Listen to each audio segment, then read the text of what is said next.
Tingnan nyo guys, gagi, nakakita kami. Cheetah yata to. Cheetah ba to? Ano naman oh. Wild. What is up people of the planet Earth? Another week, another episode tayo men. And tignan nyo kung nasan kami ngayon. Dito kami ngayon guys sa Ayala Avenue. And ipapakita ko sa inyo kung gano'ng kaganda sa mga. Samahan nyo ako.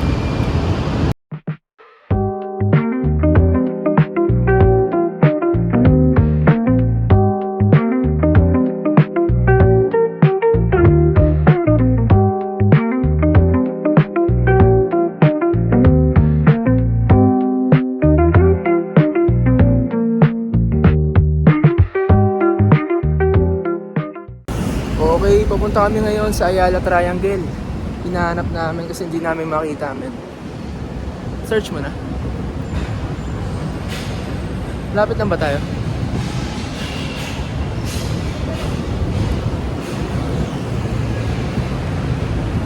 Hinahanap namin men. So habang hinahanap natin yung Ayala Triangle at hindi talaga makita, baba muna tayo ng underpass men. Pakita ko sa inyo. Ito yung underpass men, under renovation. Ayan. Dati may design dito, ngayon wala na. Ginagawa pa siya. And ang nakasulat dito guys ay makakomplete siya ng July 2025. Ito yung itsura ng underpass oh. Sobrang plain niya ngayon. So habang naglalakad tayo, kukwentuhan ko kayo guys. Yung una kong video, napapansin nyo, dire-diretso eh. Di na ako nakapagkakalala. Pero ngayon, syempre, mag-share ako ng konting detalye lang naman about sa akin. Umpisahan natin, syempre, kung saan ako nagmula. Eh, ano pa ba? Syempre sa parents ko, di ba? Oh, ito na pala. Di kita. Di pala kita. Ngayon Ayala Triangle, teka lang. Putulin muna natin yung ating usapan. Oy. Ito namin. Ayan o. So papasok tayo dyan at dyan tayo patuloy na magkakwentuhan. Ganda pala dito pare. Ayun na kasi ako nakapunta dito eh.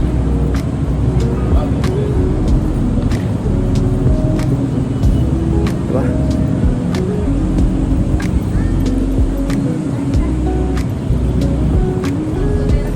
Ang ganda, papasok pa lang maganda na guys.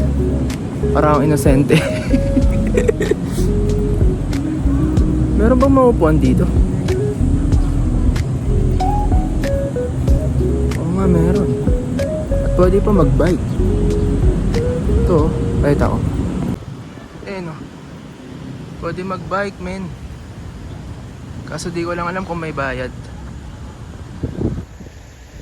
Yan. At ito nakatambay. Ganito lang pala dito. Simple lang din pero maganda yung entrance niya. Ito na nga, binabaybay na namin ang Ayala Triangle.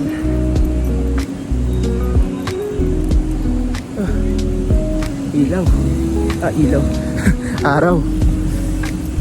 Okay din dito kung gusto mo mag-photoshoot mo no?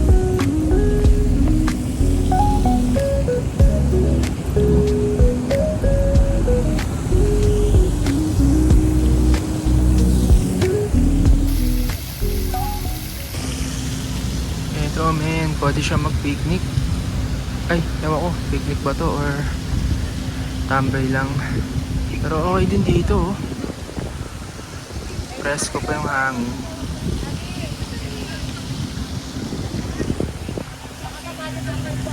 Diretso tayo. Tingnan natin yung mga kainan. Mga kainan oh. Pasensya na kayo guys kung sobrang lapit ng aking camera sa mukha ko. Kasi baka hindi nga ako marinig kapag ganito. Naririnig ba? Ayan. Kasi alam ko naririnig gagi. Titinginan na nila ako. ba't ka tumatawa? Nahihiya ka na ba? Nahihiya ka na ba kasama ako? Nahihiya na itong kasama ako. Basta ako di ako mahihiya. Itong kasama ko, bahala siya dyan. Ito na. Dito na yung kakainan namin. Ay, yung kakainan namin. Yung kainan dito sa Ayala Triangle. Papakita ko lang. Ito yung mga pwede nyong kainan pag pumunta kayo ng Ayala Triangle. Tara, diretso pa tayo doon kasi pahaba siya.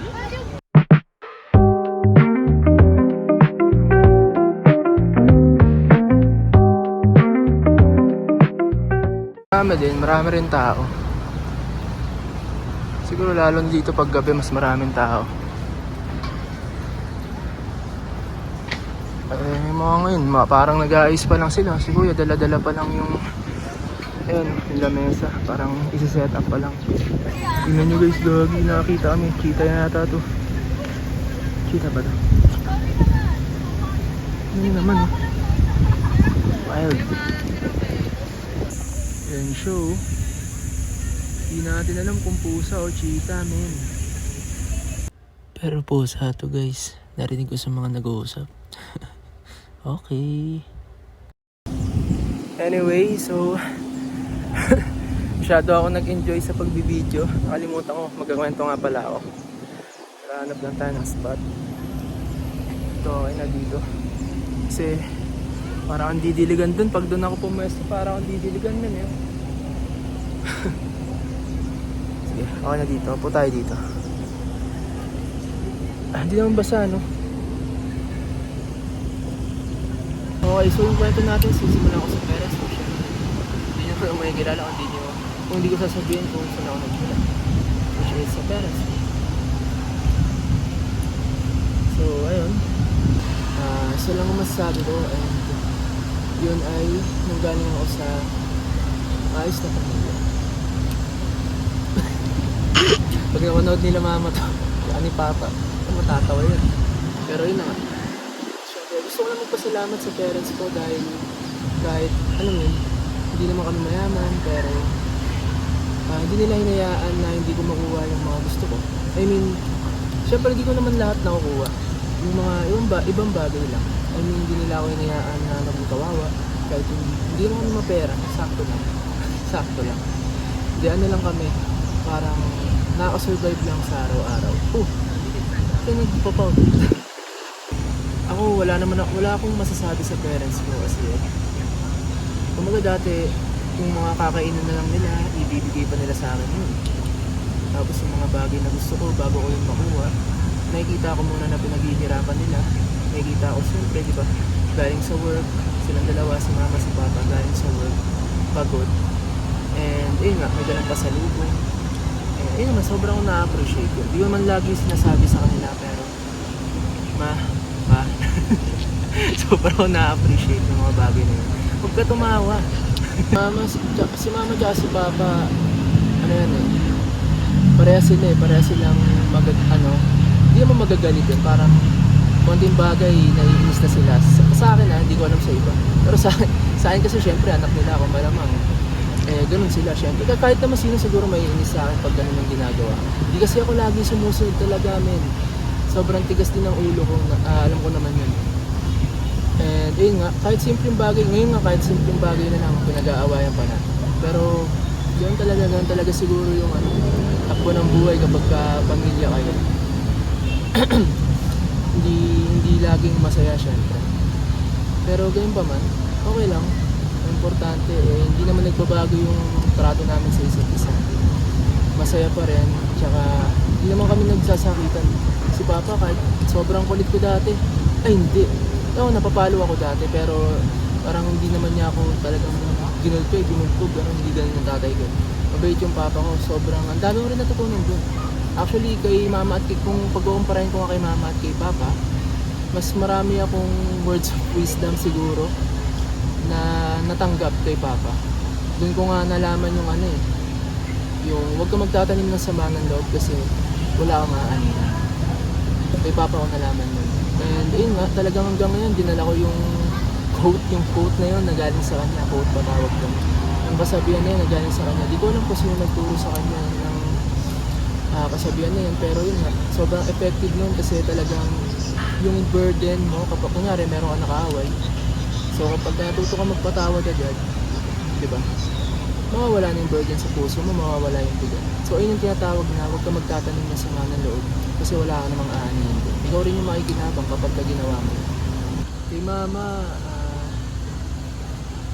ang masasabi ko kay mama, natutunan ko sa kanya, hindi siya words of wisdom. More on action talaga yung kay mama. Kasi dati dumating yung time na nawalan ng trabaho yung airpods ko. So yun, wala siyang trabaho. Siyempre si mama lahat yung gumagawa. Siya yung nagtatrabaho. Siya yung naglalagay ng pagkain sa mesa namin, di ba? And ayun, ang natutunan ko sa kanya na kahit babae ka pala, pwede pala yun. Pwede ka palang ikaw yung maging malakas sa mga oras na gano'n. Pwede, and natutunan ko rin naman doon na kahit pala lalaki ka, darating yung time na manghihina ka. And kailanganin mo rin ng tulong ng ibang tao or hindi nga ibang tao, ng asawa mo or kung sino man yung kasama mo. Kaya kailanganin mo rin yung tulong nila para talaga hindi ka totally ma-down or totally bumagsak sa buhay. Ayun yung maganda ko natutunan naman sa parents ko. And ayun yung maganda natutunan ko kay mama. Maging malakas sa buhay at huwag susuko. So ayun yung mga bagay na natutunan ko sa parents ko, sa magulang ko. Actually, isa lang yun sa mga bagay na magagandang bagay na ginawa nila. And kaya ang masasabi ko lang kayong mga nanonood, mahalin niyo yung magulang niyo, guys. Kahit gaano man kalaki yung away, maliit man o malaking away, huwag nyo nga hayaan na masira yung relasyon niyo sa amin. Yun lang. At syempre, kung meron akong natutunan sa parents ko, may natutunan din ako sa aking kapatid, sa aking sister, na si Jazz. Itong kapatid ko, kakaiba to, para siyang parang mas matured pa siya sa akin mag-isip eh. Kumbaga, lalo na sa pag-handle ng pera niya, sobrang galing nun. Yung mga nakukuha niya, kasi nag-scholar yun, yung mga nakukuha niya sa scholar niya, lagi niyang tinatabi, lagi niya sinasabi nila mama, nila papa, na gagamitin niya yun sa pang-college niya. Kaya ayun, nakakatuwa. And deserve niya yung mga honors na nakukuha niya sa school kasi talagang nakikita ko yung hard work niya sa pag-aaral. Sobrang sipag niya gumawa ng mga project, lagi nga kung anong oras na nga natutulog, minsan hindi ako makatulog dahil sa kanya. Naggagawa ko siya, may dinodrawing ko siya, may sinusulat ko siya, pero anyway, okay lang. Ang importante ayun, talagang may proseso, may progress yung ginagawa niya sa school at talagang makikita mo naman yung resulta na nag-excel siya. Kaya, sister, galingan mo lagi and mahal na mahal ko kayo nila mama. Okay, so ngayon kahit pa paano meron na kayong idea sa kung sino ako. Pero syempre, hindi nyo naman ako may kilala kung hindi nyo kilala nga yung kung sino yung mga nakakasama ko, kung sino yung mga kaibigan ko. Kaya sasabihin ko rin pero bago yun, pabiyahin muna tayo papunta circuit kasi dun tayo kakain. Kaya let's go.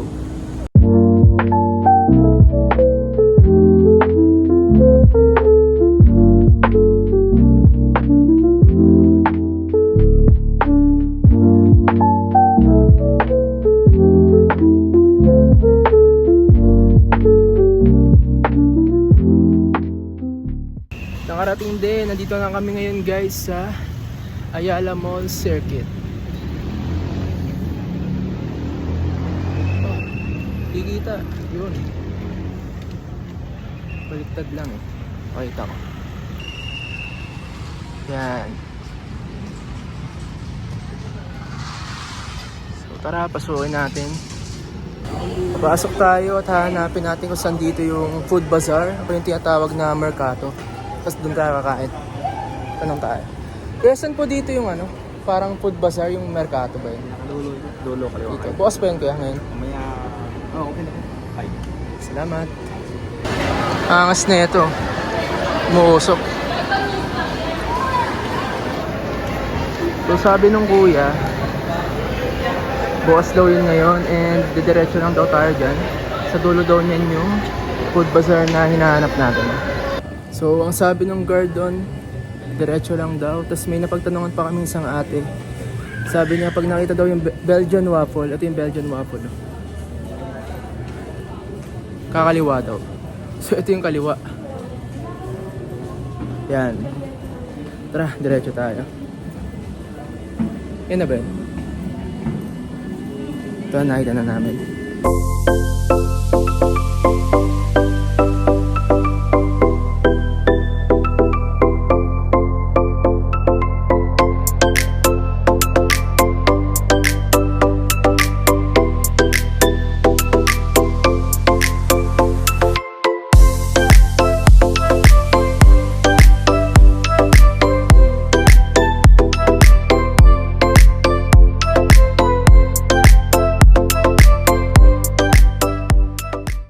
Medyo mahirap mamili dito dahil maraming masarap na pagkain. Tingnan natin dito. Tip ko magkanan, medyo nagugutom na ako. Ano, may napili ka? Ito. Papa Jess Kitchen.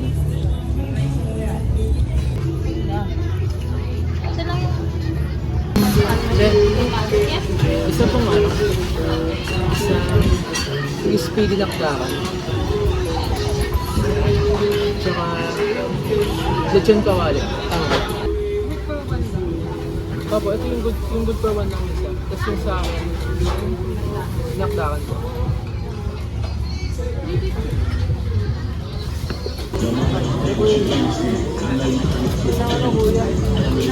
Lemon, tsaka black ko lang.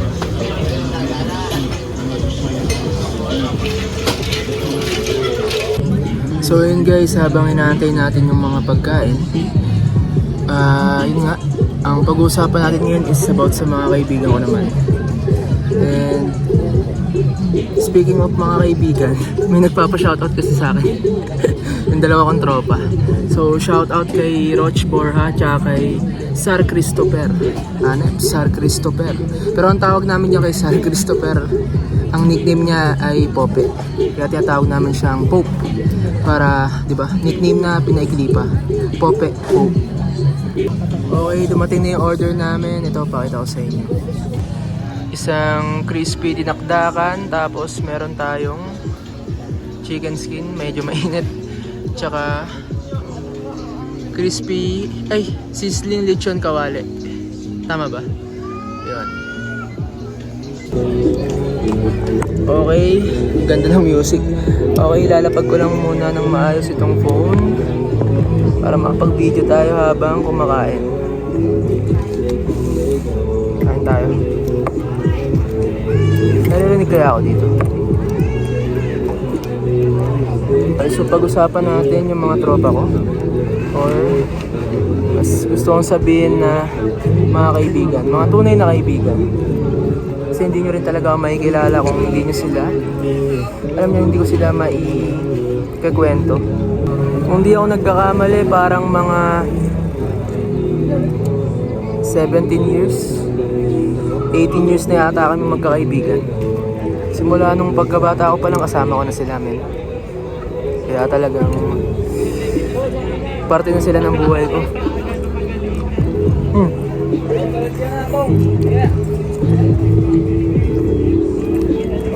Ito nga.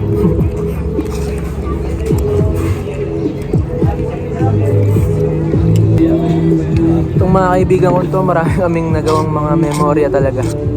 Yung masasabi kong worth it. Kahit maraming kalokohan. Pero importante naman, na-enjoy namin yung kabataan namin yun. Tsaka talagang, alam mo yun, naging solid kami magbabarkada.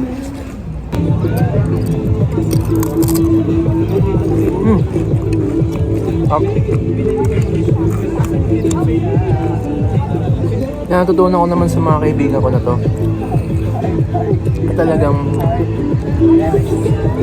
walang iwanan. Hindi sila nang iiwan kahit anong gawin mo. Solid sila, nandyan lagi sila, men. Diba sabi sa social media, kung sino daw yung mga taong malapit sa'yo, yun pa raw yung mga taong hindi susuporta sa mga pangarap mo, sa mga ginagawa mo. Pero itong mga taong to, pare, diba to? Sila yung unang-unang susuporta sa mga gusto mong gawin. Kung may gusto kang bagay na gawin, sinabi mo sa kanila, talagang susuportahan ka nila dun. Na-try ko mag-model, na-try ko maging dancer. Ngayon naman, nagbablog na ako. Pero iisa lang naman yung bagay na sinasabi nila. Yun ay ang ituloy mo lang yan. Kung ano yung gusto mong gawin, ituloy mo lang yan. Diba? Doon sila supportive mo. Kaya wala rin ako masabi sa mga tropa ko. Kahit maraming nangyaring mga kabalastugan sa mga buhay namin. Wala naman pagsisisi. Dahil wala naman din kami natapakang ibang tao. Naging masaya lang kami. Siyempre bata, di ba? Oo nga.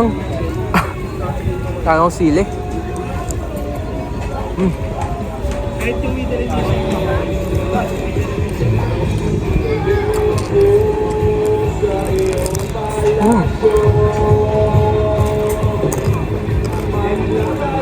Sobrang crunchy. Ang hang nito, men. Yakdakan.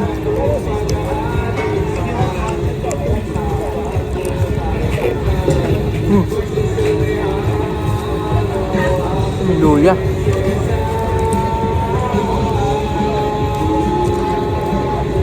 Prinsesa, prinsesa. Ito, kakain lang ako ah. Tuloy natin yung kanto mamaya.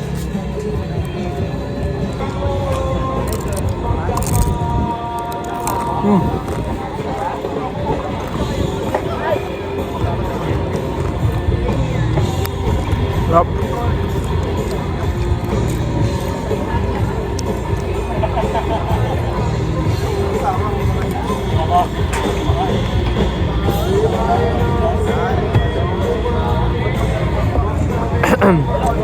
So, tapos na ako kumain. Tuloy natin yung kwentuhan. Papasok tayo sa loob ng mall. Punta tayo dun sa taas. Tara. Bakit na kami, guys? Nandito na kami sa taas ng Ayala Mall Circuit. Ito yung itsura. Maliwanag, men. Okay, tuloy natin yung kwento. Yun na, marami kaming nagawang bagay ng mga kaibigan ko. Pero hindi na sila yung mga kaibigan ko. Marami kami yung kaibigan. Nung elementary ako, nung naging high school ako, college, marami pa. Pero siyempre hindi ko naiisa-isa yun. Ginawa ko na lang sila ng example. Pero halos lahat ng mga kaibigan ko naging supportive talaga sa akin. And yun yung natutunan ko sa kanila. Maging supportive. Sa kahit anong gawin ng kaibigan mo, maging supportive ka. Sa what, hindi masama yun. Tsaka wala silang ginagawang ikakatapak ng ibang tao. Supportahan mo sila. Kasi para sa pangarap. Bago tumugtog si ate, pakita natin si ate doon.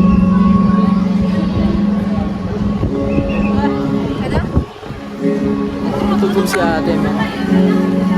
Pero bago tumugtog si ate, gusto ko lang sabihin na sa mga kaibigan ko na nire-respeto ko kayo, guys. And kung ano man yung gusto mong gawin sa buhay, dito lang din ako para supportahan kayo lahat. And mahal na mahal ko kayo. Okay, so that's it for today's episode. Pero magkita-kita ulit tayo sa mga susunod pang linggo dahil marami pa tayong pagkakwentuhan, marami pa tayong pagsasamahan. Yun lang. God bless.